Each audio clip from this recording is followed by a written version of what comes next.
आखिर राजा दशरथ जी क्यों पुत्र वियोग में प्राण दे दिए। राजा दशरथ जी का जन्म इक्ष्वाकु वंश में हुआ था। वह बचपन से ही बहुत तेजस्वी, बहादुर और प्रतापी थे। देखने में बहुत ही सुंदर। उनके पिता का नाम अज और माता का नाम इंदुमती था।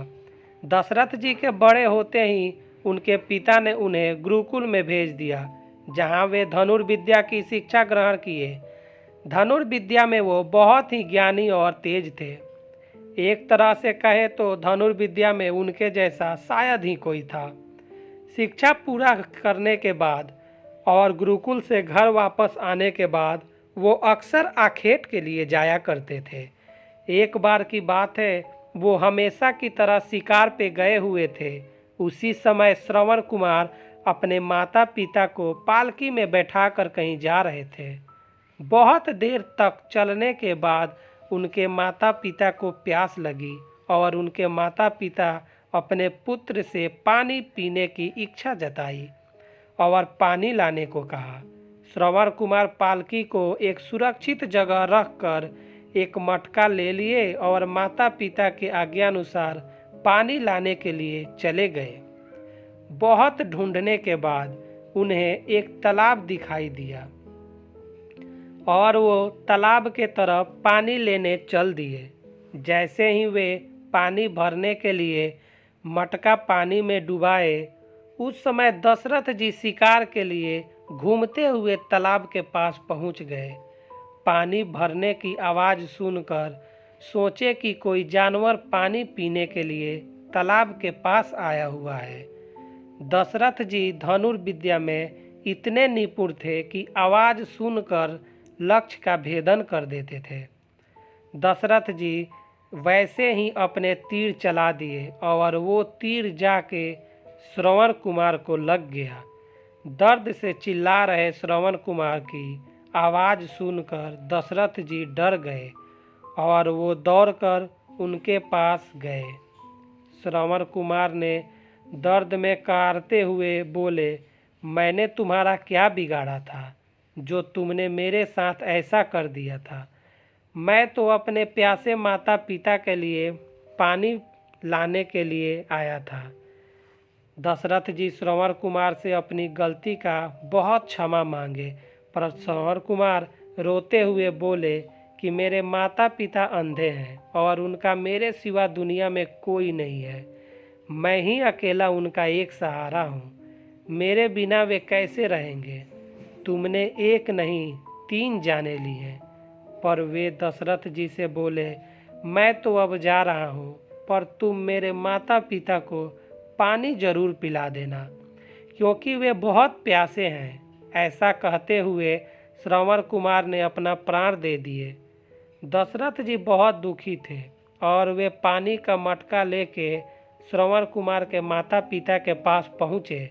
जैसे ही उन्होंने पानी का मटका उनके हाथ में दिए, वे पहचान गए कि ये हमारा बेटा श्रवण कुमार नहीं है और वे अपने पुत्र के बारे में पूछने लगे कि हमारा बेटा कहाँ है। पानी लाने तो वो गया था, और तुम कौन हो। दशरथ जी बहुत ही दुखी मन से उनसे पानी पीने के लिए अनुरोध करने लगे और कहे कि मैं सब कुछ बताता हूँ, पर आप लोग पहले पानी पी लीजिए।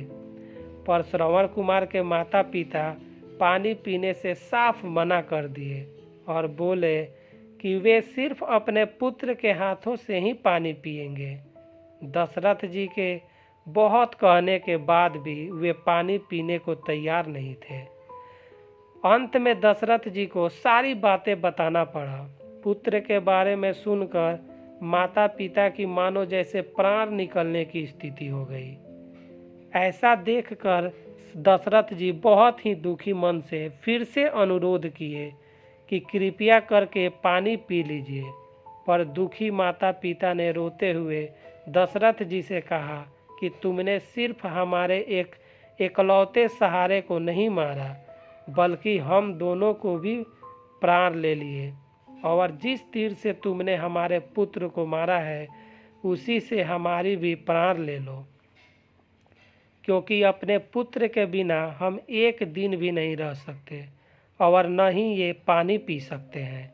दशरथ जी ने श्रवण कुमार के माता पिता से बहुत क्षमा याचना की, अपने अपराध की बहुत क्षमा मांगे, पर उन्होंने अपने पुत्र के साथ हुए इस दुख को क्षमा करने के लिए बिल्कुल भी तैयार नहीं थे। और वैसे ही रोते हुए अपने पुत्र के वियोग में दशरथ जी को श्राप दिए कि जैसे मैं अपने पुत्र के वियोग में मर रहा हूँ, वैसे ही एक दिन तुम भी पुत्र के वियोग में ही मरोगे। और उन्होंने अपना प्राण त्याग दिया। पति की प्राण जाते ही पत्नी ने भी अपना प्राण दे दिया। ये सब देखकर दशरथ जी बहुत दुखी हुए और वैसे ही महात्मा की बातें सोचते हुए वापस आ गए।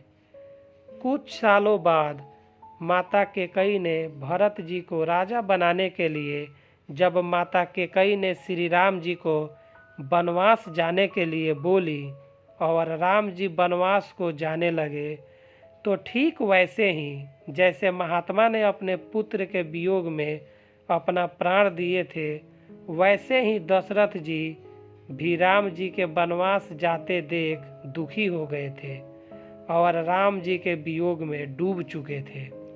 श्री राम जी के जाने के बाद दशरथ जी को महात्मा की दी हुई श्राप याद आया और वो ठीक वैसे ही जैसे महात्मा ने पुत्र वियोग में प्राण दिए थे, वैसे ही पुत्र वियोग में दशरथ जी भी अपना प्राण दे दिए। जय श्री राम। दोस्तों, अगर ये कहानी आपको अच्छी लगी हो तो कृपया लाइक करें, सब्सक्राइब करें और चैनल को ज़्यादा से ज़्यादा शेयर करें। दोस्तों, मैं ऐसे ही वीडियो डेली एक अपलोड करता हूँ, इसलिए चैनल को सब्सक्राइब कर लें। Thank you.